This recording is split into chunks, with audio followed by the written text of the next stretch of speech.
Todos, sejam bem-vindos de volta ao Cotton Day 2026. Seguimos agora com uma programação construída com o apoio das entidades realizadoras e dos nossos patrocinadores, Deep World, Hipercom e Mediterranean Logística Aduaneira. Aproveitamos também para reforçar o convite para a participação na nossa pesquisa de satisfação, QR Code encontra-se aqui na tela. E dando sequência à nossa programação, agora do período da tarde, teremos uma palestra com o tema Infraestrutura, com Casemiro Tércio, partner da For Infra e ex-presidente da Autoridade Portuária de Santos. Boa tarde a todos. Quero agradecer aqui a Associação Comercial, em nome do Mauro e do Edu, pelo convite.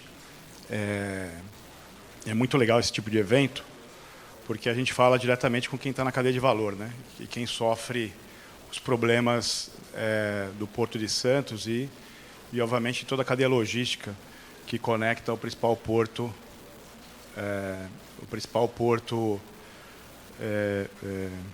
da América Latina, né? Mas para a cadeia de vocês, né? Eu não quero chover muito no molhado, porque eu acompanhei as palestras da parte da manhã, mas eu tinha que fazer uma conexão com o tema que a gente vai trazer aqui, que obviamente são os gargalos logísticos, né? E o overcusto, o sobrecusto na exportação do algodão. Então, a minha provocação, né? Mais do que falar de palestra, eu falo de provocação, porque se a gente consegue sair dessa conversa com mudança de postura, de tomada de decisão, eu acho que eu cumpri meu papel aqui, né? Seja para o bem, seja para o mal. Já foi colocado, obviamente, o Breno trouxe de manhã, e todo o time que palestrou de manhã brilhantemente, a posição do Brasil hoje na cadeia do algodão, assumindo a liderança, um pouco pela diminuição da participação americana, mas, obviamente, por mérito realmente de aumento da produção. E isso, obviamente, passa a ser mais um ponto de conflito no porto, né? Eu brinco que é aqui no canal e é no acesso ao porto que todas as cargas disputam um nível de serviço, né? O café disputa com o algodão. A gente se junta para reclamar nas mesmas pautas, mas no final do dia, quando entra um container de alguma outra carga em detrimento da tua, é uma competição por ativo, né? E no final do dia, os gestores portuários, os gestores da armação, seja todo o serviço retroportuário, ele tem que melhorar o seu nível de serviço para atender, né? E aí sempre existe um lapso entre duas coisinhas que a gente aprende na primeira aula de microeconomia, que tem a ver com macro também, que é o casamento entre a capacidade ofertada e a demanda que pressiona aquela capacidade. E se a gente for olhar com muito sangue frio, o que o dono do terminal quer? Ele quer a capacidade do terminal dele a 80%, 90% sorrindo. O que o dono do navio quer? A mesma coisa. Só que só essas duas coisas sozinhas já são conflitantes, né? O que o navio quer? Ele quer ver espaço livre para derrubar container no terminal, né? E o que o cliente quer no final? Ele quer capacidade livre para poder entrar com o seu container com mais conforto e com melhor preço. Então, no pano de fundo da nossa conversa, existe um descasamento clássico entre capacidade ofertada de qualquer elo da cadeia. Nós vamos falar bastante aqui sobre os acessos terrestres, os acessos aquaviários, mas principalmente os terrestres, que estão em colapso, vão continuar em colapso por um bom tempo, se a gente não tomar uma mudança de postura no planejamento dos acessos. Então, os próprios acessos têm demanda, tem nível de serviço nas rodovias. E obviamente, quem está pressionando isso? A demanda da economia brasileira. E o agro junto. E, obviamente, o algodão é um contribuidor dessa provocação. Então, a escala já foi mencionado mais cedo, verticalização. Verticalização, às vezes, é muito lido como um bicho de sete cabeças, algo do mal. Verticalização é um fato em toda a cadeia logística. Os grandes produtores de algodão verticalizam sua operação. Os grandes produtores de café, o café a gente não consegue classificar dessa forma, né? Porque são mais de 300 mil produtores de café no Brasil todo. Mas quando a gente pega a soja, o milho, a própria celulose, o suco de laranja, grande parte do agro já é naturalmente verticalizado. Operações portuárias, junto com a cadeia logística, são verticalizadas. Muitos armadores verticalizam suas operações em cima de terminais. O Alibaba, a Amazon, também verticalizam suas operações quando elas fazem aquisição de ativos logísticos. Então, verticalização é fato. A questão é, o que me atrapalha numa cadeia verticalizada que eu participo? E como eu me protejo dela? No final do dia é isso que tem que ser colocado na mesa. Não ficar chorando, falando contra a verticalização. Concentração de Santos é um fato, é bom e ruim, né? Quando a gente vê as notícias, o Porto bateu recorde, vamos bater palma. Opa, quem está perdendo com esse recorde? A carga, porque eu estou disputando espaço contra a carga. E o nível de serviço vai deteriorando, né? E tem um consultor amigo meu que ele fala que a demanda sobe de elevador e a infraestrutura engatinha pela escada, né? O tempo de resposta para você fazer um setup de um porto novo, de um sistema portuário novo, de uma infraestrutura portuária, é muito mais elongado do que você plantar algodão numa terra crua, com toda a aplicação de fertilizante, preparo da terra, irrigação, etc, etc, etc. Você consegue girar em 1, 2 anos, rampar uma produção. Para fazer um porto não é bem assim, não, né? E, infelizmente, as decisões pela infraestrutura também demoram. E quando elas chegam, já chegam atrasadas, né? A terceira descida da Imigrantes, ela já nasce com nível C de nível de serviço, né? Não sei se todo mundo conhece, rodovia, ela varia de A a F. A nova descida já nasce com C, pela demanda que ela vai ser ocupada. É aquela coisa de você vai abrir um negócio e ele já nasce topado. Você está sorrindo, só que o cliente não está sorrindo. Então, a decisão é o que a gente pode fazer na cadeia do algodão para melhorar esse nível de serviço e, mais do que isso, eu vim trazer um pouco de notícia triste para antecipação de quem está no setor. E diversificação, né? Então, isso aqui já está mais do que mastigado durante a manhã, foi exposto toda a cadeia do end-to-end, como o Breno colocou na apresentação dele. Os números que eu busquei duas fontes, né? O próprio Comexstat, que é a fonte nossa, e as fontes americanas, para poder fazer comparações internacionais. O que chama atenção aqui é essa inflexão da curva, né? Então, os Estados Unidos está andando de lado, diminuiu, mas, de fato, a gente precisa mencionar aqui um crescimento, obviamente, da produção nacional. Isso aqui é um trabalho que a gente faz internamente na Forinfra. A gente tenta comparar sempre os portos do ponto de vista de influência e concorrência. Classicamente, quando a gente estuda projeto portuário, você acaba olhando só o seu cluster portuário, você não olha com quem está competindo. Então, essa forma de pensar é o quanto que eu estou invadindo a Interlândia do meu concorrente, né? Os números não mentem, né? O Santos ele é o líder da operação de algodão, mas e a produção vem crescendo substancialmente, e a exportação idem, né? Mas eu quero chamar a atenção para esses dois próximos charts. Esse chart aqui cadê aqui o pointer? Acho que não tem pointer, né? Tudo bem. Eu falo, vocês vão acompanhando com os olhos. Esse gráfico não é operação, tá? Esse gráfico ele traz o que está na zona de influência, ou seja, na Interlândia.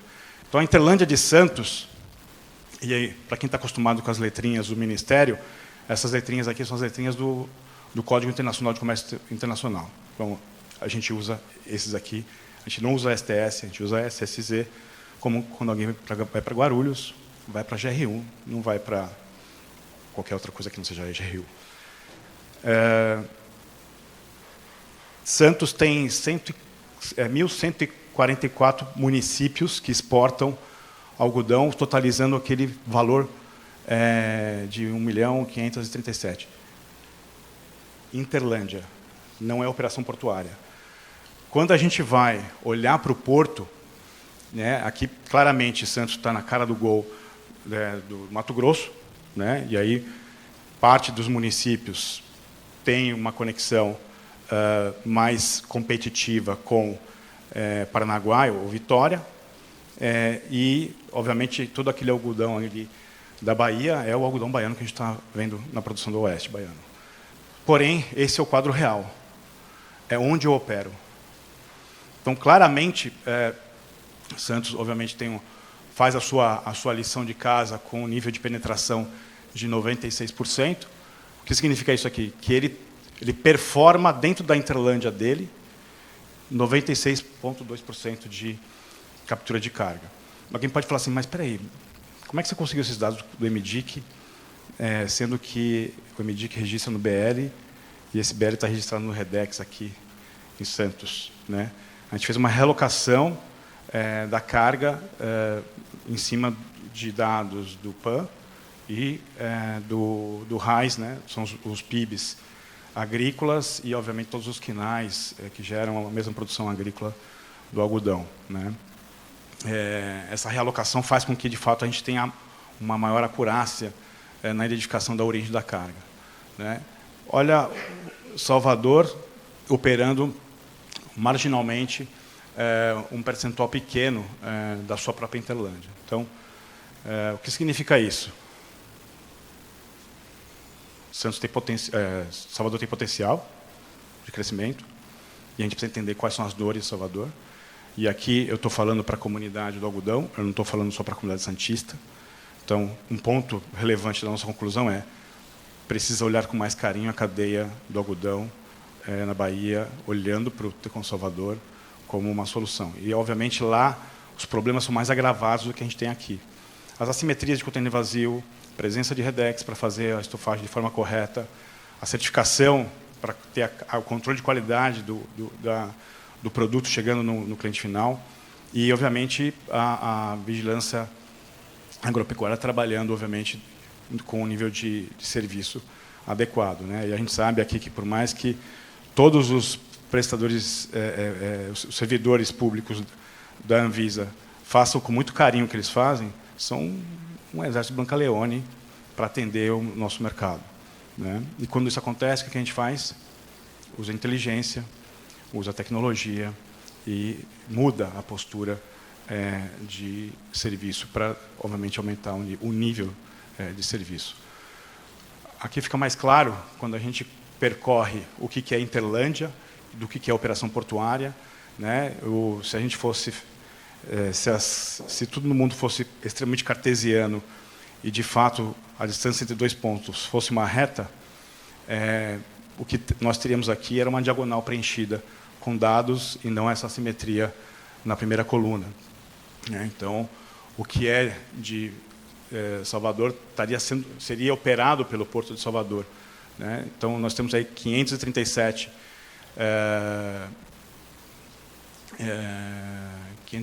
mil toneladas, né, de algodão da Interlândia baiana sendo operados em Santos e apenas 119 do total de 579.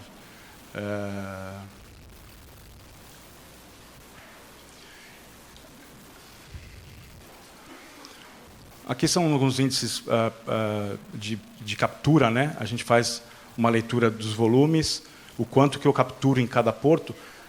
Essa tabela está mais exaustiva, até porque, metodologicamente, a gente coloca todos os portos conteneiros nessa zona de competição para entender se algum fardo de algodão está escorregando para uma Interlândia que poderia ser operada em algum porto. Mas, mandatoriamente, a gente consegue identificar que nós estamos falando de dois grandes portos, seria Salvador e Santos, e Paranaguá e São Francisco, no caso Itapoá, bebendo da ineficiência de Santos, né? Então, vamos tomar um certo cuidado. Não sei se tem alguém aqui em Itapoá, ou alguém que trabalha com os REDEX em Itapoá, mas a demanda tende a crescer, vai escorregar algodão para Paranaguá e para Itapoá, até pela falta de capacidade que Santos vem sofrendo, né? Hoje, muito mais pela capacidade terminal, mas a gente trouxe aqui uma notícia que muito também vai ser em função de acessos terrestres. Os números corroboram com o que a gente colocou até agora, né? Então, altos índices aí de um grande corredor de exportação. O mesmo acontece com a soja, né? Quando a gente fala do corredor Rondonópolis, Santos, talvez seja o maior corredor de performance ferroviária de soja e milho, eu vou chutar do mundo, né? Porque grande parte da soja americana e do milho americano eles escoa pelo Mississippi, então podemos afirmar que é o maior corredor ferroviário de grãos do mundo. O mesmo se aplica à celulose, né? O maior corredor de celulose hoje de exportação está aqui em Santos, na ponta da praia, 100% ferroviário. Então, isso tudo acaba assinando embaixo do porquê Santos, né? E acho que a questão da carga do algodão está concentrado não é concentrado, ser dependente do container, a despeito de já terem sido feitas no passado algumas tentativas de operação no breakbook, acaba sendo, obviamente, Santos o corredor de exportação, né? Até porque qualquer outra escorregada que vai sair por Paranaguá ou por Itapuá vai acabar cabotando para uma linha de longo curso aqui, né? Salvo alguma linha específica ou algum barco específico que a saída final seja por Itapuá ou por Paranaguá, também dependendo do armador da rota, né? Esse trabalho foi desenvolvido pelo SOPESP. A ideia aqui não é roubar a cena do projeto, mas eu trouxe um conjunto de charts que foram produzidos nesse projeto, um projeto que envolveu um consórcio de empresas consultoras. Basicamente, o pano de fundo aqui era entender como é que vai ser o porto daqui 5 e 10 anos, em termos de capacidade, ou seja, quais os novos terminais e as suas capacidades, a curva de demanda, naturalmente, e o que isso ia pressionar em termos de frota marítima, acompanhando a evolução do perfil de frota, e o que isso vai pressionar em termos de frota rodoviária, respeitando o que vem já de ferro, né? Por exemplo, a celulose, ela tem majoritariamente a sua preferência pelo ferroviário. Algumas operações são 100% ferroviárias, como a da Bracel. A Arauco, ela está nascendo agora lá em Inocência, no Mato Grosso, do lado da zona produtora do algodão, e 100% da sua operação da Arauco em ferrovia, né? Então, isso é um ponto importante. Uma das soluções para melhorar a logística do algodão é descer de ferro até o porto e fazer a sua estufagem de contêiner aqui com toda a automação e a eficiência possível para fazer o seu embarque. O mesmo transporte ferroviário que o algodão pode usar, ele disputa com a celulose, ele disputa com a soja. Então, a disputa ela vai da origem da fazenda. A disputa não está no berço, ou no line-up, ou na entrada do navio no canal, ou de um caminhão dentro do terminal.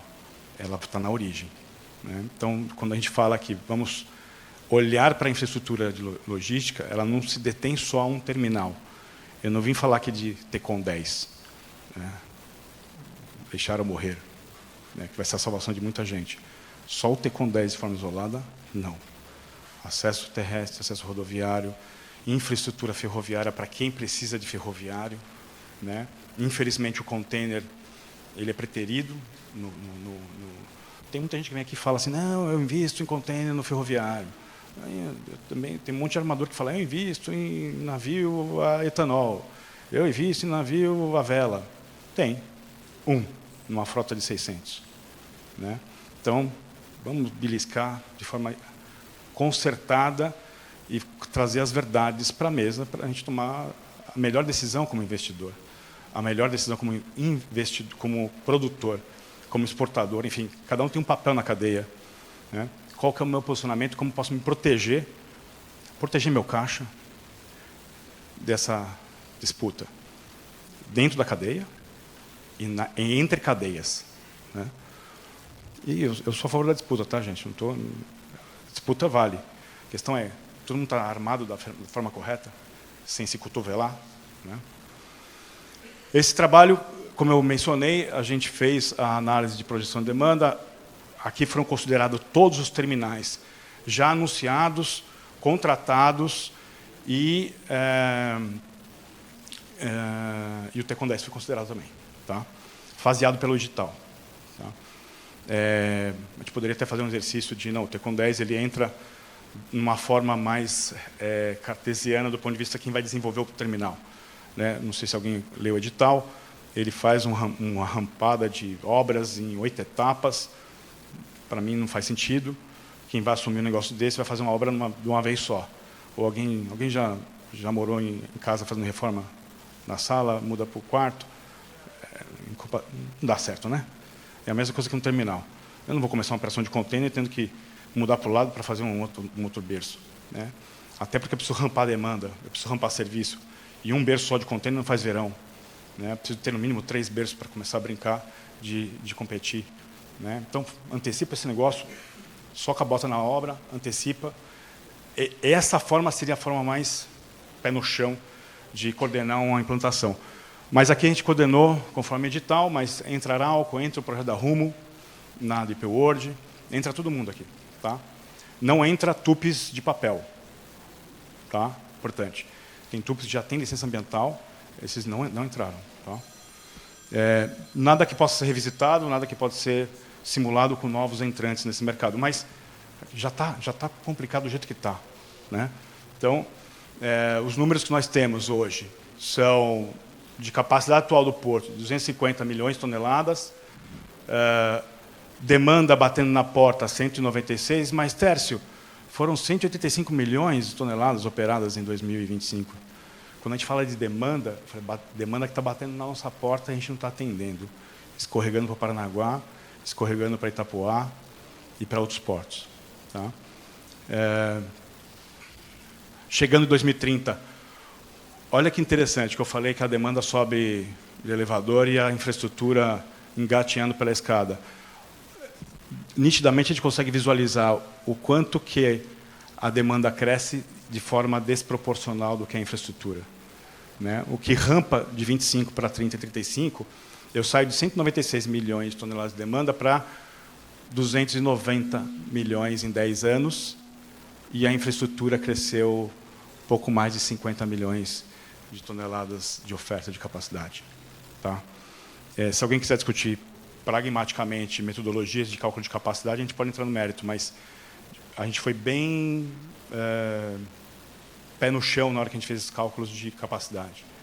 Né? Porque tem terminal que quer jogar um dwell time muito para cima, para dizer que não tem capacidade, e tem terminal que quer jogar o dwell time muito para baixo. E isso muda o discurso do resultado.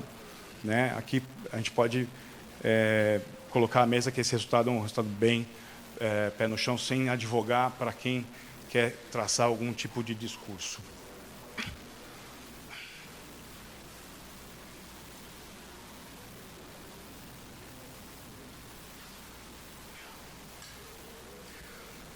O que chama essa atenção aqui, que essa informação e essa preocupação, ela tem que ser dividida com o mercado todo, né? Não só com o dono da carga. Ela tem que ser dividida com toda a cadeia de valor logística. E principalmente com quem toma a decisão se vai colocar 2 faixas de rolagem ou 3 numa pista nova da Imigrantes. Né? O meu advocacy aqui é claro, tem que ter a 3ª pista. Né? Quanto custa ter a 3ª pista? Custa atrasar 2 anos o projeto, 1 ano o projeto. 1 ano, porque eu tenho que refazer alguns cálculos e custa dinheiro. O que custa mais? Eu colocar uma 3ª faixa de rolagem numa pista ou fazer uma nova pista? O que custa mais caro? Eu aumentar um perfil de túnel de 4 faixas, vamos simplificar a engenharia, para 6, ou ter que fazer um novo com 4 faixas? É essa a decisão no final do dia. Né? E, obviamente, a equação econômica desse negócio. Né? Porque quem vai pagar é a gente, no final do dia. Ou pagando mais pedágio, ou ficando 4 horas a mais num trânsito, num trajeto de 50 quilômetros. A gente ia pagar de qualquer jeito. Aqui só uma pitada. A ideia dessa apresentação não é a gente mergulhar nesse estudo. O SOPESP está fazendo uma série de apresentações públicas sobre esse projeto.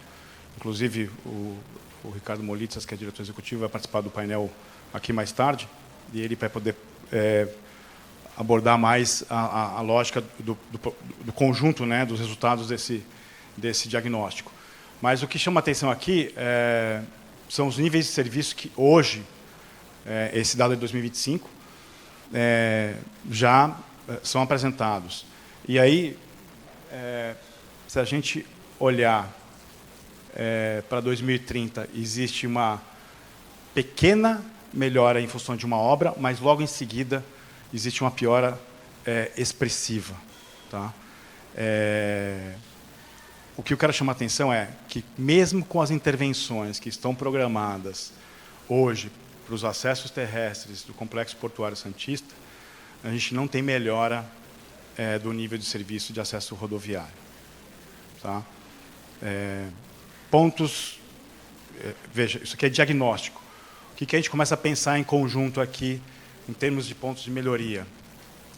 Pensando no algodão especificamente, quais são as dinâmicas entre produção Redex, terminal, e como a gente pode melhorar esse link entre o Redex e o terminal. Tá? Porque são dores distintas. Você trazer o algodão da fazenda até o Redex, a gente pode criar, inclusive, pontos um pouco mais distantes do porto, em que tenha um acesso ferroviário com qualidade, em que você tem um manuseio da carga com qualidade, e você tem um shuttle entre esses Redex e o terminal, de forma a enfrentar este problema aqui, que é o problema do microtráfego entre entrar na área portuária e adentrar o terminal. Né? E nós estamos falando de dois problemas, não é um problema, são dois. Né? Um é gate, e você conjugar o gate com o trânsito. Porque às vezes você tem gate, mas você não tem capacidade de chegar no terminal. Às vezes você tem trânsito e não tem gate. Quer dizer, esse negócio precisa estar organizado. Quando a gente fala que todo mundo tem que sentar junto para definir soluções para esse problema, de cada cadeia de valor tem que começar a discutir as suas soluções. Né? Então, esse link entre Redex eu estou falando mais do outbound, né? Porque se a gente for falar da importação, eu estaria falando de outros espaços aduaneiros de operação de carga. O que a gente traz para a pauta na discussão? Bom, que é inexorável que Santos vai continuar crescendo, que é inexorável que aqui é o melhor porto, eu acho que, né, ninguém precisa colocar o ovo de pé. A questão é, são as soluções que a gente pode trazer para esse problema. Primeiro ponto, apesar de Santos, essa impedância, né, essa inelasticidade de eu tirar a demanda de Santos e colocar em outro porto, mas eu ter redundância em outros portos é um primeiro ponto. Tá? Discussão de super safra, discussão de portos alternativos para um grupo de cargas, é salutar ter isso na pauta.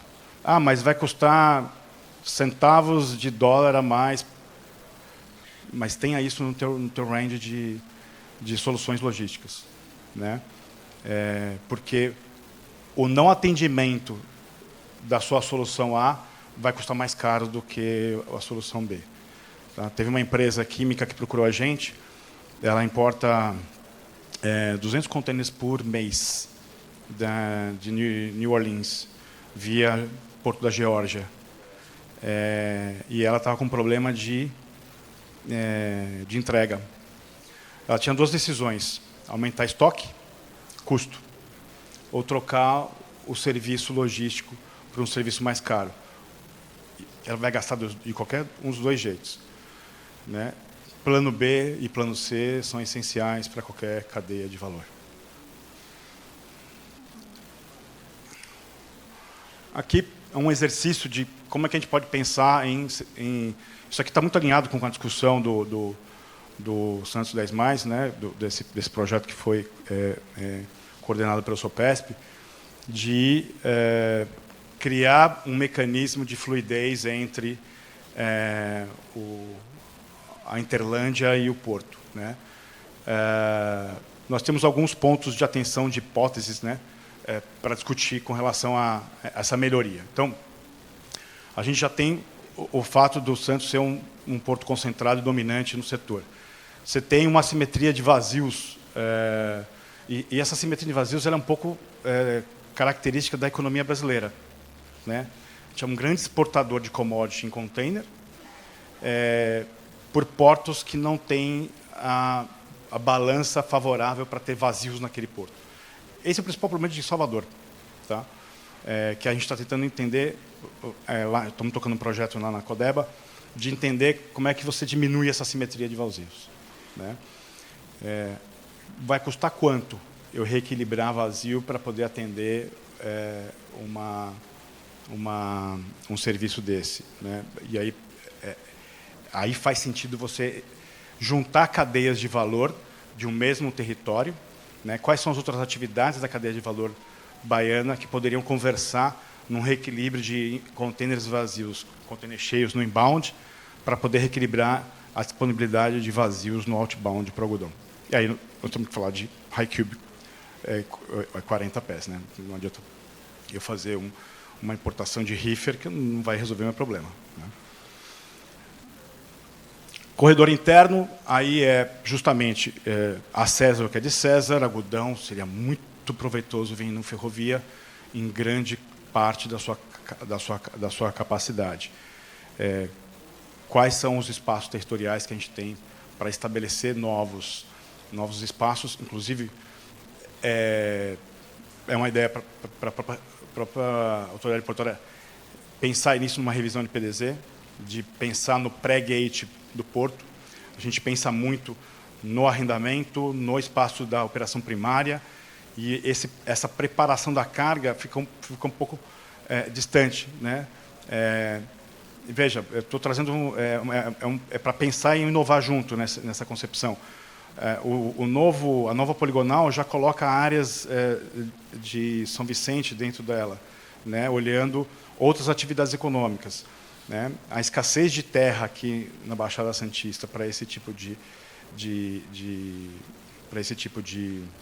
atividade, ela pode ser conjugada, inclusive, com muita terra disponível que está em zoneamento, que principalmente famílias antigas com trocentos herdeiros que não conseguem se organizar para desenvolver uma atividade econômica. Eu me deparo com isso corriqueiramente no dia a dia. Uma entrada de uma área dessa na poligonal com desapropriação direta, a família vai sorrir, né? E com certeza você tem área disponível para viabilizar essa cadeia de pré-gate, óbvio, perto de ferrovia, todas as coisas que a gente já mencionou aqui, né? O serviço específico, né, de estufagem e o stack, a regulação, um ponto super importante, né? A gente tem um cliente que a gente está fazendo um trabalho nele e a gente foi fazer visita no Redex e tinham lá 10 containers abertos mas por que está aqui? Não, tem que esperar o técnico da Vigiágua escolher qual que ele vai vistoriar, né? Aí alguém pode ficar bravo comigo, mas por que isso não é feito de forma remota, como hoje na Receita já é feito? Nasceu em Santos, nasceu com a Arbitrar, fazer a fiscalização remota, ainda visual, mas remota, já, né? A minha provocação, eu dou 3 passos à frente e tento ser um pouco mais ousado quando eu falo de fiscalização com IA de fardos de celulose, reconhecendo, inclusive, a tipologia do fardo e a identificação e fazendo a fiscalização fitossanitária por padrões de imagem, né? E você só joga na mesa do fiscal aquilo que é falso positivo, né? Aliás, o Porto Sem Papel deveria ser feito isso, né? A gente fala que é Porto Sem Papel, eu brinco que é Porto com dedéu ainda no teclado, porque ainda precisa de alguém tomar a decisão se é go ou não go, se é green light, né? No mundo hoje, em que a IA ela praticamente norteou a produtividade nossa individual em casa, não é possível que fiscalização, aliás, com um nível de assertividade muito maior que o olho humano, ou que a atenção de um humano em ler um documento, né? E, de fato, já é na medicina e já é no direito, né? Na medicina, já está mais do que provado que os diagnósticos feitos por inteligência artificial não digo 2 dígitos, mas é muito maior do que a assertividade de bons médicos fazendo o diagnóstico. Com detalhe, diagnósticos antecipando 10, 15 anos uma doença, olhando um padrão de comportamento em exames. Olhar um fardo a olho nu, eu preciso de um ser humano para fazer isso, sendo que o processo de descarga de um fardo ele é feito com forklift, levantando para cima e para baixo dentro de um Redex, com trocentas câmeras dentro dele, e a gente podendo fazer isso para o reconhecimento de imagem, fica a provocação para cada um que tem um Redex aqui, de propor, né, isso como um novo padrão de fiscalização, né. A gente já é fotografado na estrada e o radarzinho pega a gente naquela hora que a gente menos espera, né? Por que não um fardo de container, um fardo de algodão, né?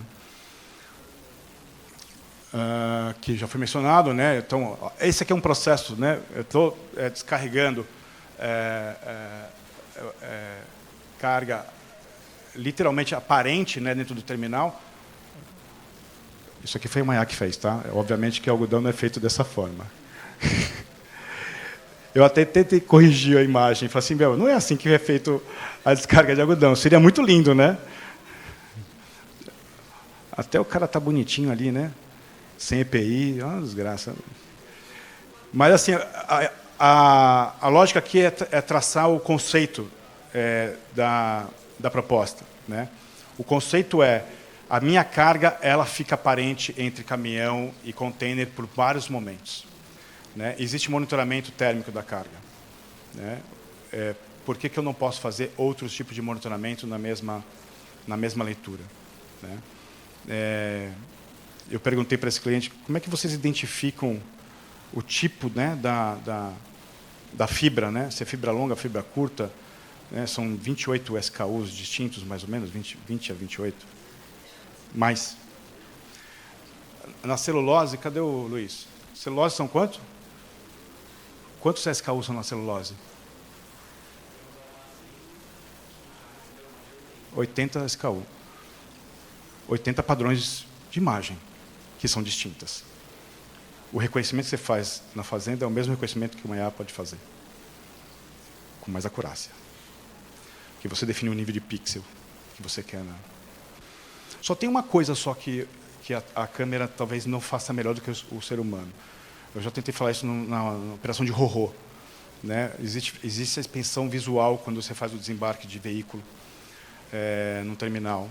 A inspeção ainda é feita visual e o visual ele tem uma acuração maior do que a câmera.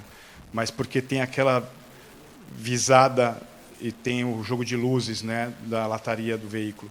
Por isso que a inspeção é visual e ela não é por câmera. O único problema é esse, é o falso positivo, né? Mas tudo que é falso positivo você coloca na fila do falso positivo e faz um machine learning com a tua base de dados. Cadeia definida, KPI definido, você consegue medir melhor o teu pré-gate no terminal, né? Então, o convite e a provocação é justamente ter essa rastreabilidade, ser auditável. Muito se colocou na parte da manhã sobre a certificação, né? Tem gente que acha que a certificação é mais uma certificação para comprar. Eu sou favorável à certificação para você ter os processos internos melhorados.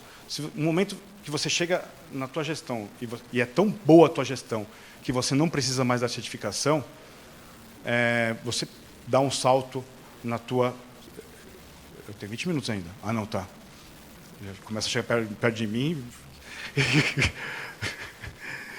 É que eu costumo falar bastante, mas hoje eu tenho tempo.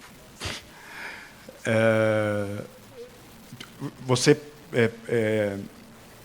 fez o seu processo de certificação, chega um momento que você passa de ano sempre, né? Tem dois pontos.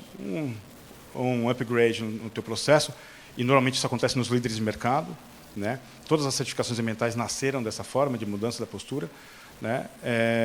E, eventualmente, você falar que isso aqui, para mim, é mais importante. Tem muitas empresas que não têm mais ISO 9000 ou ISO 14000. Tem outros processos muito mais rigorosos, só que tem gente que faz ISO 9000 para botar na estampinha lá no... E tem gente que nem acha que isso é mais importante hoje. Então, no final, a certificação é um processo tão voluntário que a credibilidade dela está justamente em o mercado exigir e aceitar aquilo. O grande ponto é, hoje, tem avaria na carga. Então, é importante certificar. Né? Um convite. Não estou fazendo propaganda, não, tá? Não ganhei nenhum jeton da BR Log, né? Podemos combinar depois. Agora, chegamos no porto, finalmente o container entrou no terminal, né? Quais são as dores que a gente tem pós-gate? E aí, o ponto que eu gostaria de chamar a atenção tem a ver com o que o Breno também trouxe de manhã, os mercados consumidores, e aí, mercados principais, rotas, verticalização no terminal, né? Quem é o dono de cada terminal e quem está sofrendo, tomando cotovelada em cada terminal. Né? Aqui a gente pode fazer uma história rápida. Bom, Santos Brasil sempre esteve à venda. Né? Todos os armadores olharam para comprar. CMA foi lá e botou o preço da bolsa. Em menos de 15 dias, a MSC foi em cima da Wilson Sons, pegando o Tecon Salvador, o Tecon Rio Grande, a operação. Não mais, tempos depois, a Rapag faz proposta em cima da Imetame. O que é esse efeito cascata? Eu preciso ter um lugar para atracar meu navio. Quando a CMA entrou na Santos Brasil, a Maersk foi correndo abraçar a DP World, num contrato que a DP World sorriu, que penava as dores, porque era muito ruim o contrato no passado, quando a Maersk operava na Santos Brasil. Houve aí o Game of Thrones dos armadores versus os terminais. Isso não acontece só no Brasil, acontece no mundo inteiro. Né?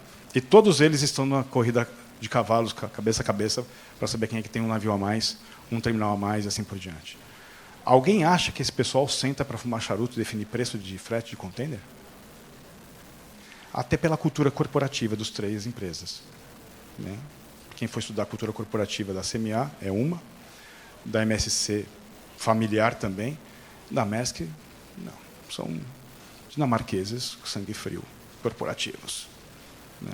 Então, cada um tem uma cultura diferente. Então, sentar à mesa para discutir preço, né? E se você, enquanto o balanço da MSC estava aberto, você acompanhava todos os EBITDAs das empresas. Na época pré-Covid, Covid, pós-Covid, todo mundo sofre junto. E precisa botar uma coisa na mesa. Na década de 90, década de 2000, esses armadores comeram pão que já amassou, em termos de manutenção do mercado. Né? Fizeram bastante dinheiro na pandemia, muito dinheiro, né? Para comprar navio agora. Então, é bom a gente estudar um pouco o mercado do shipping para entender um pouco do comportamento e do receio que eles têm na cadeia de valor. Né? Por isso que eles estão adquirindo terminais, para poder atracar. Né? Para poder ter liberdade de definir o seu line-up, liberdade de definir o nível de ocupação do seu terminal e poder traçar uma estratégia comercial mais agressiva. Até porque você compra terminal, você compra frete. Você compra o end-to-end. Quando você vai hoje na Amazon e compra um negocinho, você está preocupado por que porto que veio, por quem te entregou, não, você quer na tua porta. Isso vale para a pessoa física e vale para a pessoa jurídica, vale para produtor, vale para cafeicultor, vale para quem importa motorzinho para levantar vidro elétrico de veículo e fica desesperado se o container atrasa uma semana e a fábrica para lá. Então, a decisão logística faz parte do sistema portuário e do sistema logístico. O problema é que você, quando eu digo você, Herol, né, a gente não olha toda essa cadeia de valor que está entre a tua decisão e trazer uma pluma de algodão da fazenda e colocar numa fábrica chinesa. E todo o percurso que essa carga roda. e todas as impedâncias que estão fora do sistema. O problema de acesso terrestre está fora do sistema, o problema regulatório, né, da fiscalização fitossanitária e qualquer outra regulação, seja você exportando, seja na importação, lá na certificação da importação, tudo isso são impedâncias, né, e geram custo. Geram custo. Então, entender que pagar um serviço melhor vai custar mais, mas é previsibilidade no teu fluxo de caixa, né? E é isso que às vezes a gente deixa apartado. É a velha história de fazer a cotação do menor preço. Parece que a gente está aprendendo com o setor público, né? Tem que ser menor preço, né? Bom, olhando para esses países, obviamente a gente tem que ir olhando para da onde sai a carga. Como é que eu resolvo o problema do Tecon Salvador? Conectividade. Né? Eu levantei aqui, eu estou colocando que, não estou dizendo que a parte da salvação do algodão está no Salvador, não. Do algodão baiano, sim. Né? Não sei se alguém aqui mexe com algodão baiano, mas para mim é mandatório sentar lá para discutir REDEX, rota, MSC, obviamente controlando o porto agora, indiretamente, na verdade diretamente, né, porque quem comprou a Wilson Sons foi a MSC, no Fiat AEL. Você tem uma rota Salvador-Shanghai, que é o Expresso Shanghai. China é o principal mercado. O que está faltando aqui para fechar essa conta? Né? Ou vou perguntar, o que o algodão baiano está fazendo em Santos? O que Santos está deixando... O que Santos performa melhor com todos os problemas que a gente tem hoje em Santos que Salvador, e o que eu posso fazer em Salvador para melhorar a minha operação? Veja, eu não estou fazendo nenhuma advocacia de tirar a carga daqui para levar para lá, mas quanto custa o meu plano B, né, Heron? O Heron sabe disso. Quanto custa a previsibilidade do meu pré-stack do café para entrar no terminal? Se eu tiver previsibilidade, ok. O problema são os penduricalhos das contas que começam a aparecer depois do embarque. Quem vai pagar a conta no final não é o importador lá fora, né? É o exportador aqui. E é o produtor. Bom, rotas conhecidas, países conhecidos, vamos a mercado pensar o que a gente consegue ter de oferta, né? E aqui é um perfil... isso aqui foi um levantamento que eu fiz, eu puxei dados do Datalastic e do Vessel Finder, rotas.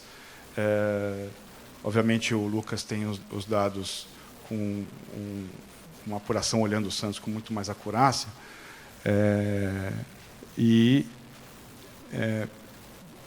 A gente tem os mesmos 3 armadores que fazem o Game of Thrones em Santos. Alguém vai deixar algodão para o outro porque não tem capacidade no navio? Não. Qual que é a barganha que o setor pode fazer com cada rota para cada país e sentar e entender o comportamento do armador? E um convite extra. Como é o comportamento das outras cadeias de valor que competem com a sua? Né? Não sei se o Heron já falou com o Breno em algum momento, se você tivesse que disputar o espaço no container, como é que seria a regra da disputa? Nunca fizeram. É um convite. Estou à disposição de vocês. Fazendo o depara, né, da armação para cada terminal, a gente começa a entender capacidades de cada terminal, nível de serviço de cada armador, escala e o que tem de integração vertical. O armador sempre vai fazer overbooking. Se o Weber me vê falando isso aqui, ele me mata, né? Vocês nunca tomaram overbooking no aeroporto, né? Não. Né? A questão não é de fazer overbooking, a questão é como vocês vão responder a um overbooking. Como é que vocês estão preparados para responder a isso? Com plano B. Né? Então, esse é o cenário que a gente tem que andar, e não tem melhor forma de estudar as idiosincrasias desse cenário que você está, por onde você anda, né? E tem um dado estranho aqui que eu acabei de ver aqui, né? Esse teste que não existe mais há muito tempo. Provavelmente foi algum navio da minha base pretérita da ANTAC que sobrou aqui na minha... Oportunidades, né? Eu venho falando durante toda a minha apresentação sobre o corredor Salvador, né? Tem uma oportunidade, obviamente, até porque a estratégia da PM Terminals em Suape e da MSC em Salvador ainda está ali no limite, né, para pegar as linhas asiáticas. Mas essas pontas do Nordeste estão olhando muito a operação Mediterrânea e US, né? Ainda mais agora, após o acordo comercial Mercosul-União Europeia, a despeito de ele fazer efeito daqui a uns 8 anos só, em termos efetivos de tarifa, né? É aquela coisa, eu assinei o contrato hoje, mas só passa a valer daqui a 8 anos. Né, Heron? Você não bebeu ainda, né, das vantagens do... Vai demorar 8 anos, é isso? 5 para você, mas para algumas coisas dá uns 8 aí, né? Se chegar a vir italiano no ano que vem, um preço razoável, eu estou feliz. A Deep World como contrapeso neutro, isso é um ponto importante, e aqui tem até um outro ponto importante da Deep World. A própria Deep World está verticalizando. Mas como, Tércio? Ela não tem navio. Ela verticalizou para o outro lado. Ela foi deu um passo em direção aos freight forwards.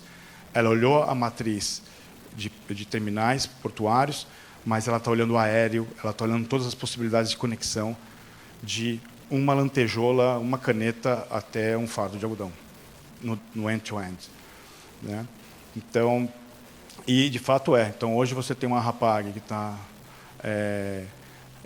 na verdade, não. A Maersk atracou na Deep World e a Hapag acho que tomou um pé na bunda lá, se não me engano. Ou diminuiu o número de...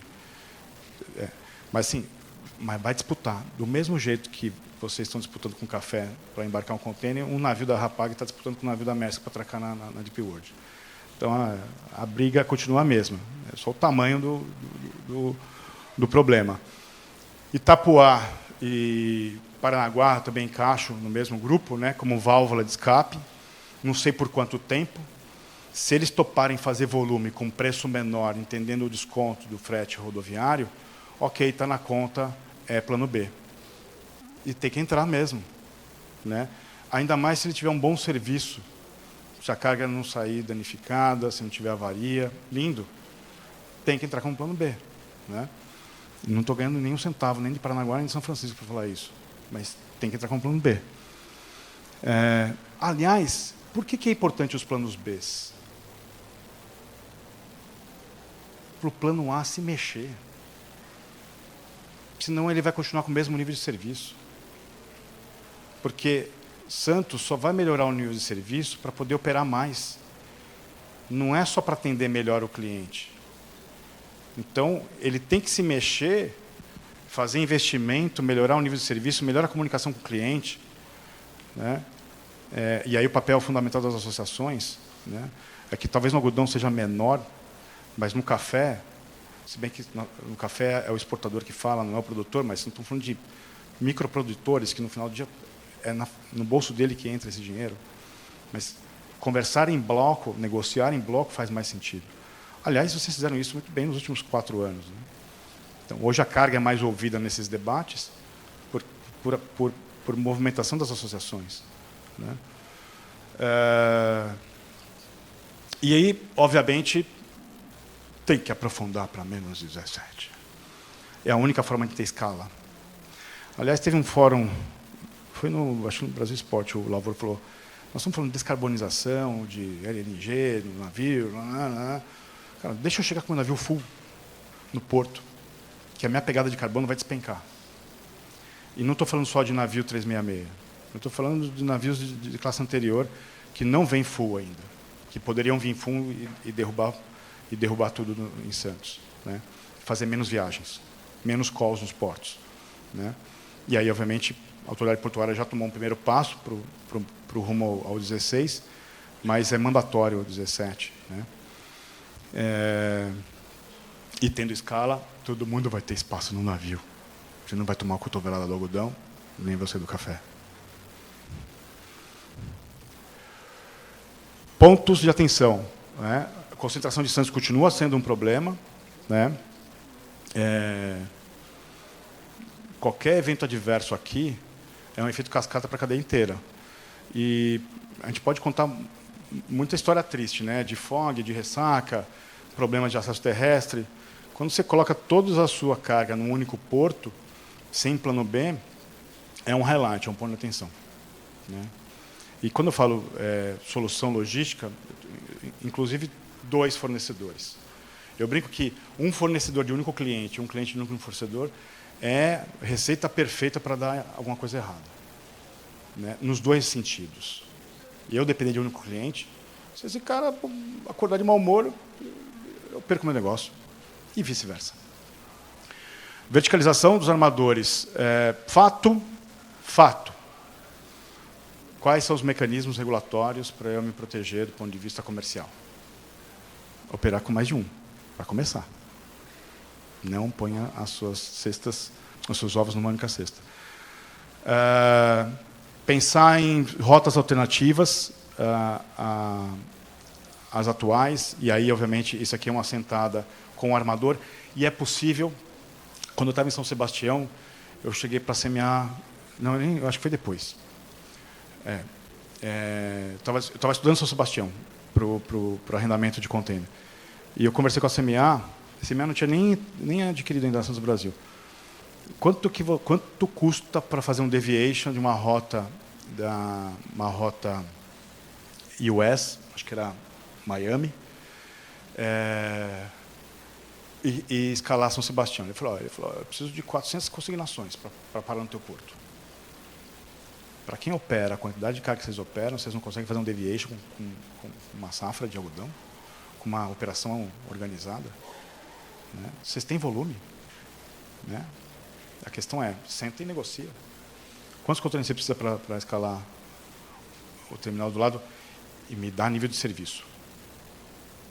Vocês têm volume.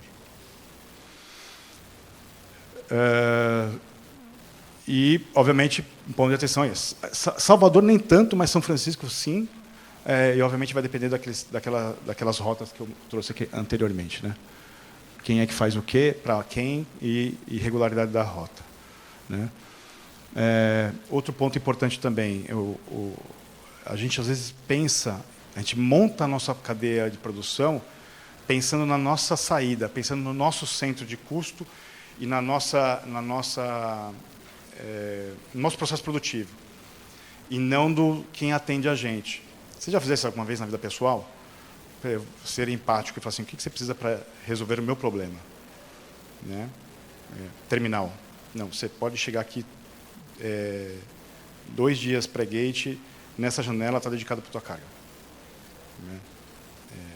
Isso tudo conversado com o armador, com o terminal, com o Redex, consertado. Porque vocês têm volume.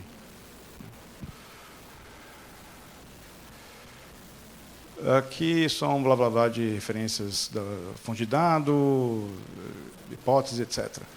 Bom, para concluir,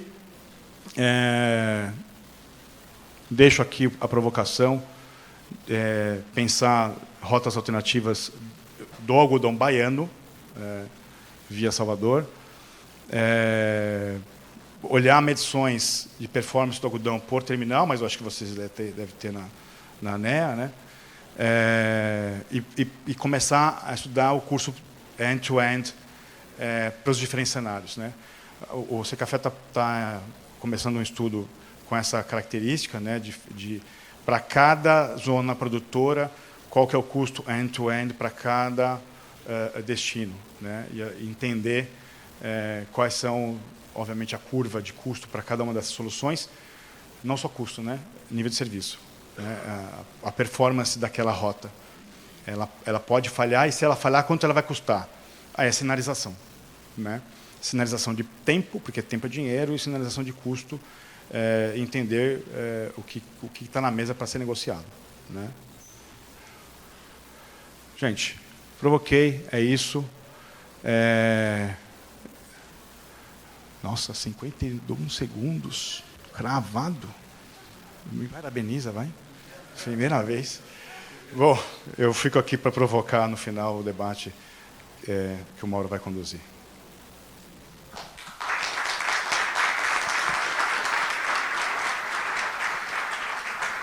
Bem, nós teremos agora, então, um debate. Precisamos de alguns minutinhos para organizar aqui o palco. Pedimos que todos, durante esse pequeno tempo, possam responder a nossa pesquisa de satisfação, procurando sempre melhorar ainda mais esse evento.